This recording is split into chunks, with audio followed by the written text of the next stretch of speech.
आज आपण बघणार आहेत एक्सरसाइज मध्ये टेम्पो ही कन्सेप्ट। टेम्पो म्हणजे आपण एक रेप किती वेळामध्ये करतो। दोन मोमेंट्स असतात, एक कॉन्सेंट्रिक आणि इसेंट्रिक। हे आयसोटोनिक एक्सरसाइज मध्ये रेजिस्टन्स ट्रेनिंग मध्ये टेम्पो मध्ये 4 डायमेन्शन्स असतात।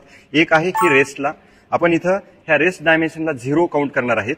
एक आहे कॉन्सेंट्रिक आता आपण हे रेप करत असताना 1 हा टेम्पो ठेवणार आहेत, म्हणजे 1 काउंट होईपर्यंत, आणि तिथं एक होल्ड असतो। होल्ड आपण 2 सेकंद म्हणजे 2 काउंट करणार आहेत, आणि इसेंट्रिक म्हणजे खाली येताना 4 काउंट करणार आहेत। तर हा टेम्पो झाला 0 1 2 4। तर आपण करून दाखवूत। 1 2 सेकंड होल्ड 1 2 आणि इसेंट्रिकला 1 2 3 4 0 अप 1 1 2 1 2 3 4। टेम्पो जेवढा तुमचा आपण जास्त म्हणतो म्हणजे फास्ट टेम्पो असेल तेवढं तुमचं पॉवर आणि स्ट्रेंथ वाढते।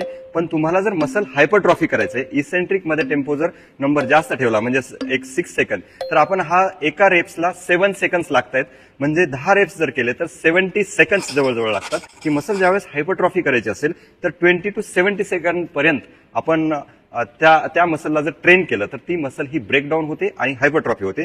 तर होप की तुम्ही या तुमच्या एक्सरसाइज मध्ये टेम्पो यूज करा आणि वेगवेगळ्या टाईपनी तुम्ही तुमच्या मसलला ट्रेन करा।